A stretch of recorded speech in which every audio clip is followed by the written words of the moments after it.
What is going on, boys? Shawnee Mack again with Full Send MMA. And big one this weekend, right? The last pay per view of the year. UFC 323. We've got UFC bantamweight champion Merab Dvalishvili taking on Petr Yan in the rematch. And in the co main event, we have got the UFC flyweight champion Alexandre Pantoja taking on the young gun in Joshua Van.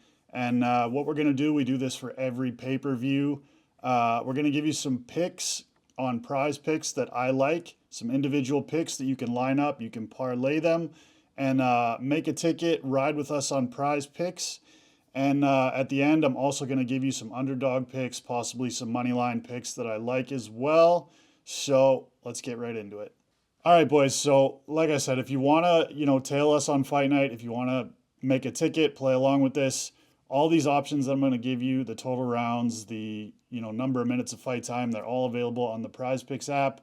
And this is the first one I like if you're building a ticket. We're going with the co-main event, the flyweight title fight. Alexandre Pantoja versus Joshua Van. We're going with Pantoja, more than 1.5 total rounds of fight time. Now, why do I like this option? I just think they're not giving Van enough credit here. I know Pantoja's up there in the argument for the greatest flyweight of all time, but there's something to be said about a guy at 24 years of age who's just, I know he's had, 8 or 9 fights in the UFC, but there's still that element of unpredictability there. And for Pantoja to get him out of there in less than 1.5 rounds, I just don't see it. You know what I mean? Like, I understand a lot of these guys that Pantoja's fought, they're strikers. Van's a guy that we've seen has that ability to stuff takedowns and things like that. We saw it in the Ray Saruya fight.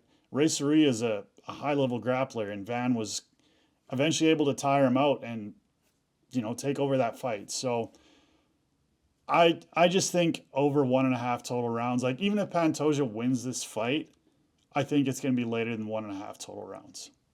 Option 2, we are going with the Chris Duncan and Terrence McKinney fight. I think this one's going to be what everyone expects. It's going to be a firefight. I don't know if it gets out of the first round, but I am going to tell you it's going to go more than 3 minutes and 15 seconds of fight time. So the second option, if you're trying to build a ticket with us, we are going to go with Chris Duncan, more than 3.25 minutes of fight time. I think there's going to be an element of grappling in this matchup. We've seen Duncan, he's a durable guy.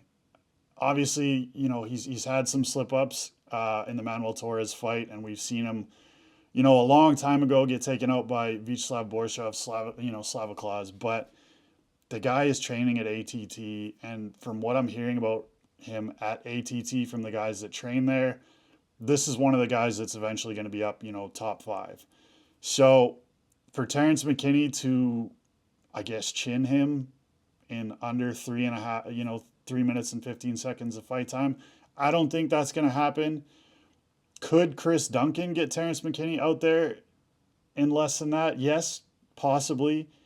But I think if he does, it's going to be because McKinney does something stupid. He tries for a sloppy takedown and Duncan locks in that guillotine. But I just don't think it's going to happen in 3 minutes and 15 seconds. Option 2 on your ticket, I like Chris Duncan, more than 3 minutes and 15 seconds of fight time. All right, another one for the ticket, Grant Dawson, Manuel Torres. We're going to go with Grant Dawson, more than half a round, so more than 2 minutes and 30 seconds of fight time. Manuel Torres, same thing, explosive guy that doesn't like to really get out of the first round, but we know Grant Dawson, we know his strategy, we know what type of fighter he is. This guy is going for the takedown right out of the gate. But Manuel Torres, he's a guy, he's training with a guy named Hector Vasquez out of Cobrinha BJJ.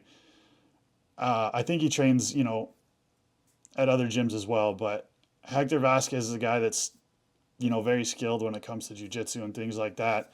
So for them to say that Grant Dawson is arguably going to get Torres out of there in 2 minutes and 30 seconds, don't see it happening. You know what I mean? Grant Dawson could very well grind out a 15-minute boring decision over Manuel Torres, or Manuel Torres could do what a lot of the sharps are saying and, take Grant Dawson out of there in a round and a half.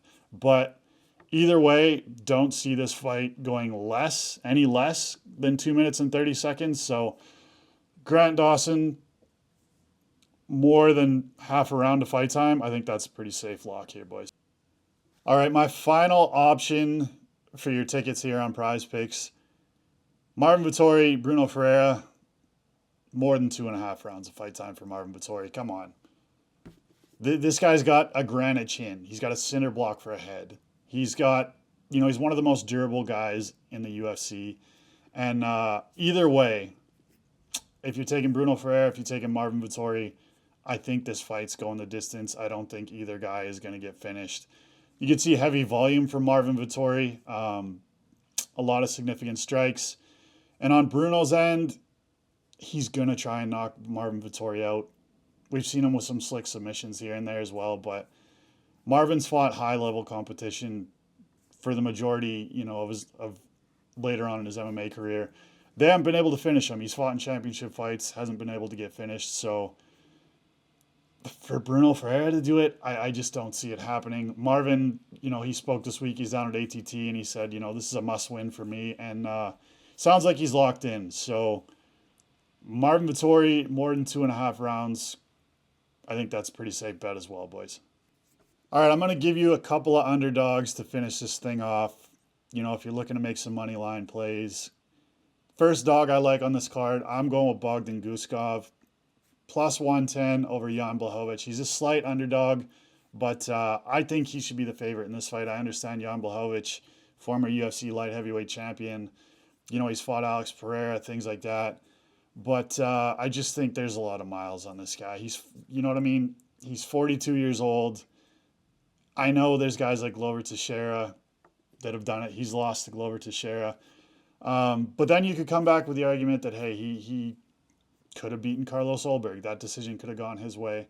But I always like the younger, the faster, the more hungrier guy at this point. You know what I mean? Jan Blachowicz at 42 years of age, how many more fights realistically does he have in his MMA career?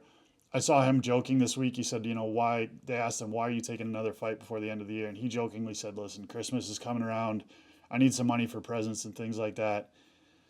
Could have been joking, but either way, I don't think this guy is looking towards the title anymore. Bogdan Guskov, this is a guy very young in his MMA career, and he's very, very dangerous. So to get him at plus money against an older guy, I'm going to take that all day. The last underdog pick I'm going to give you guys this week, I like Karine Silva over Macy Barber. I'm going to tell you why. Macy Barber, listen, we don't know what's been going on with her. She's had knee problems in the past. Obviously, she's come back. She's done well. But then we recently saw what happened in the fight with Erin Blanchfield. One of the strangest things I've ever seen in MMA. Literally about to walk out of the tunnel, they come on the TV and say, listen, guys, this main event's been canceled. Something's going on with Macy Barber. I don't know if we will ever get the full extent of what happened, but literally as she's about to walk out to the cage, the fight gets canceled. Now, she's opened up a little bit about it on her social media and things like that. She said there's been some crazy health problems, and she almost didn't even know if she was going to come back to the sport of MMA. Compare that to Karine Silva, who's been very active. I got to go with the more active fighter here. You know what I mean? I don't know if I like to go with somebody where there's an unknown factor there. I'm going to go with somebody where there's consistency. I understand the level of competition that Macy Barber's faced and the ranking that she has, but you got to go with the active fighter. You got to go with somebody that's, doesn't have that unknown factor behind them. So you're going to get a good price on this as well. You're going to get Karine Silva at plus 165. I could see Macy Barber even going up to as high as minus 250. So if you wait a day or two, you might even be able to get Karine Silva higher. But that's another underdog that I like there, boys.